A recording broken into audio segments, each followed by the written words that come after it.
Kalau kita lihat di YouTube belakangan ini ada banyak konten-konten, dan sebagian besar itu konten horor yang menggunakan istilah metafisika.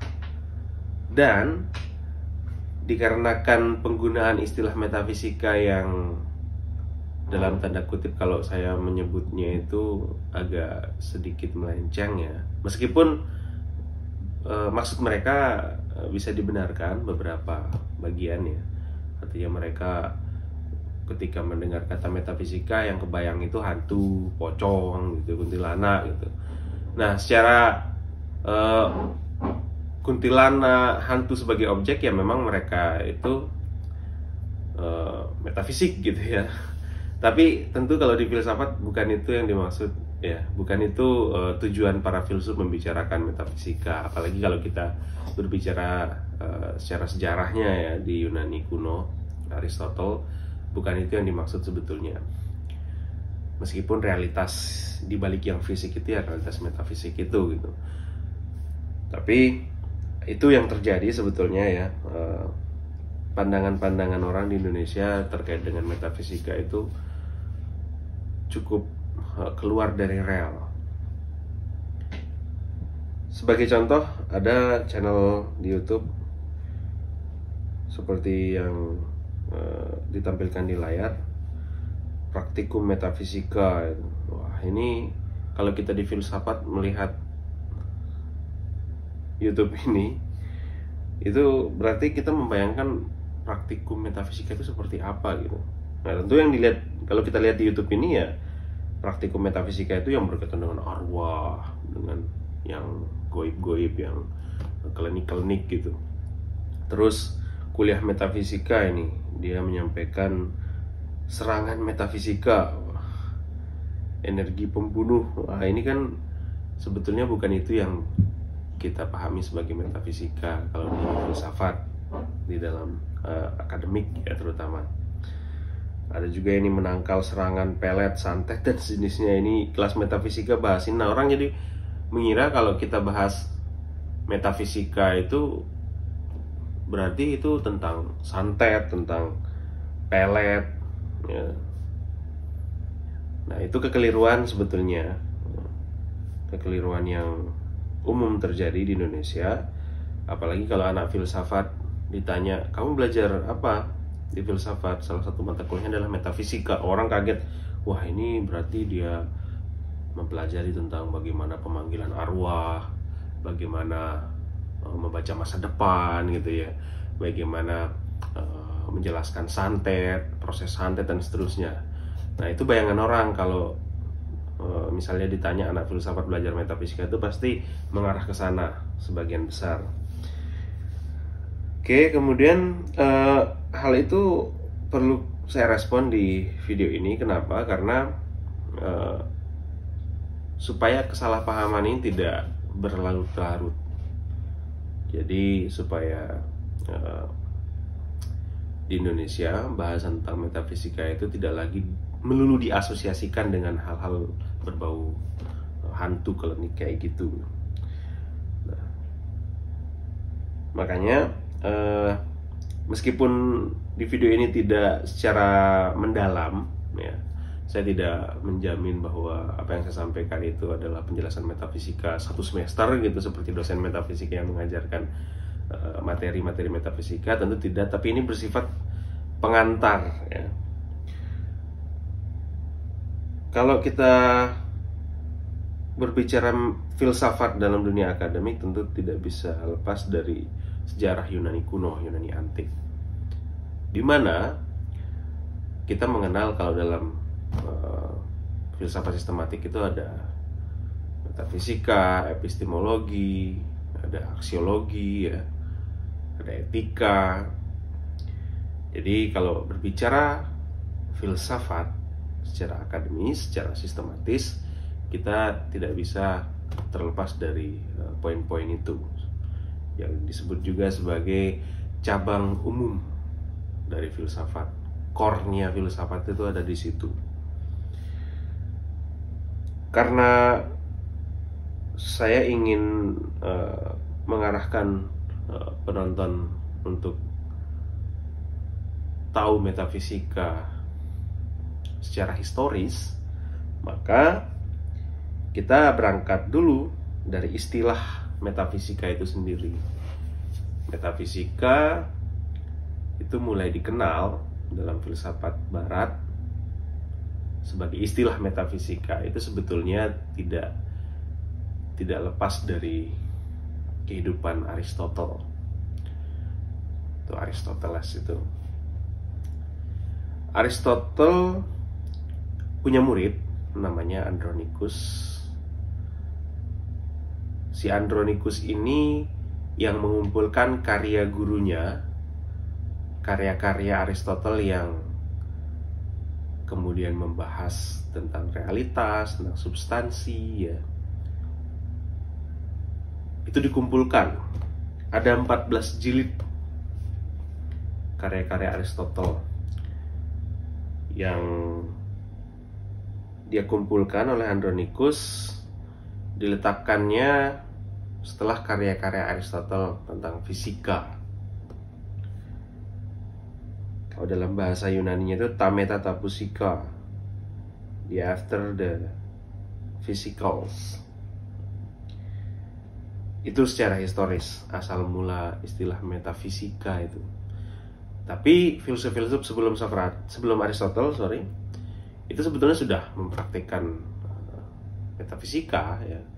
Mereka sudah punya gagasan, punya pikiran metafisika, terutama ketika mencari asal mula segala sesuatu, ya, hakikat segala yang ada, itu sudah bermetafisika di situ.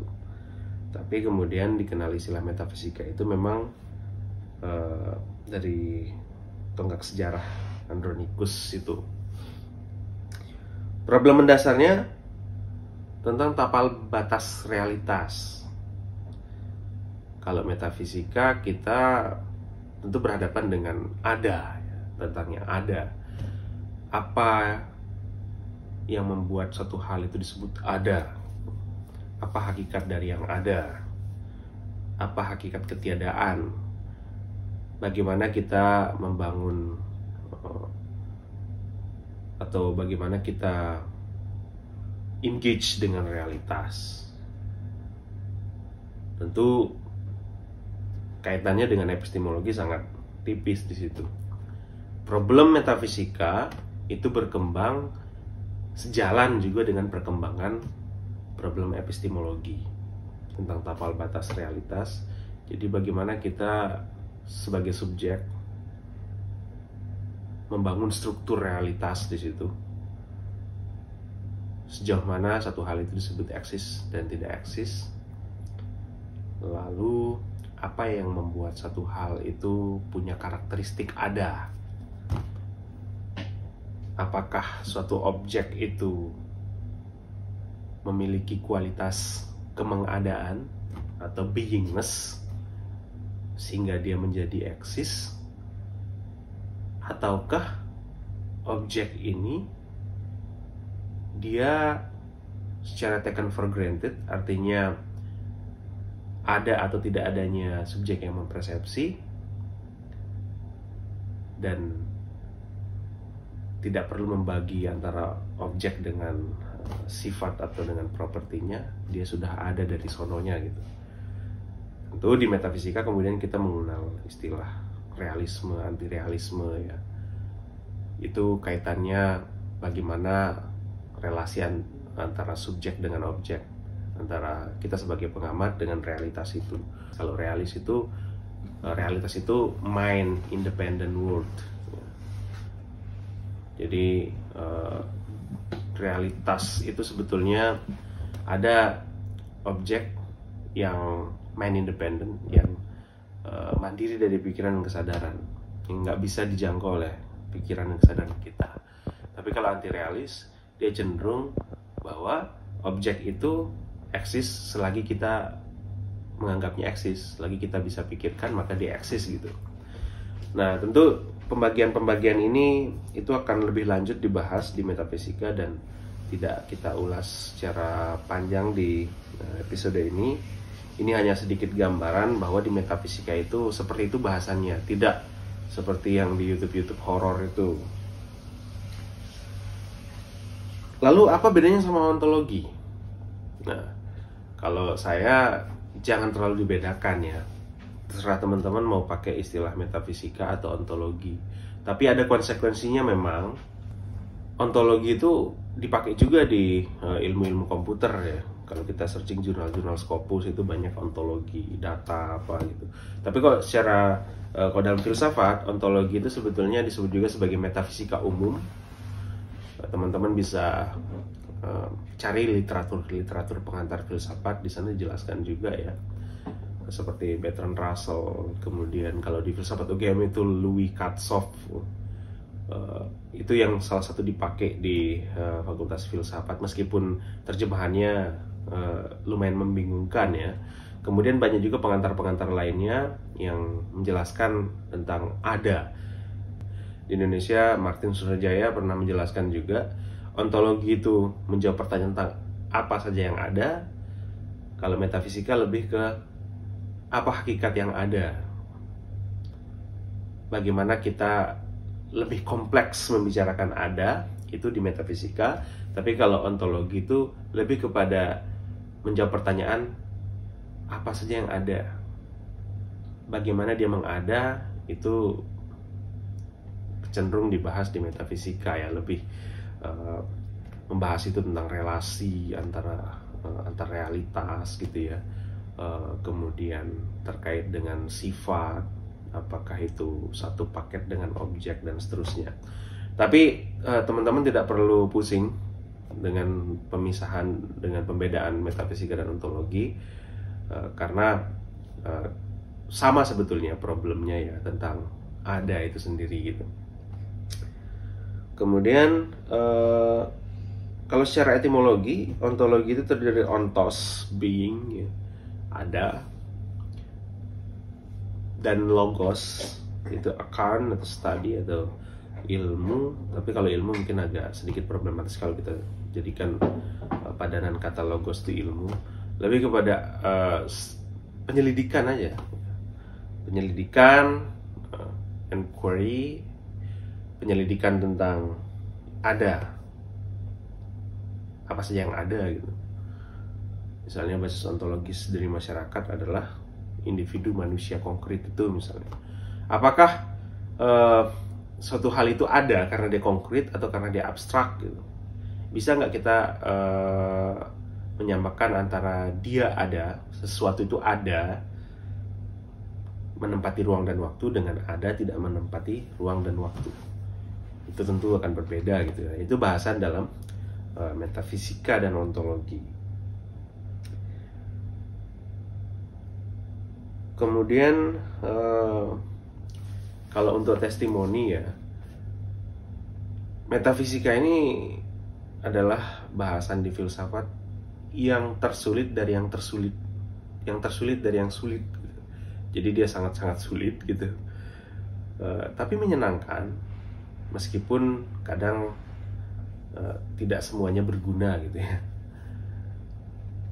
Mempelajari metafisika sebetulnya yang paling bisa kita petik ya ketika mempelajari metafisika, kita lebih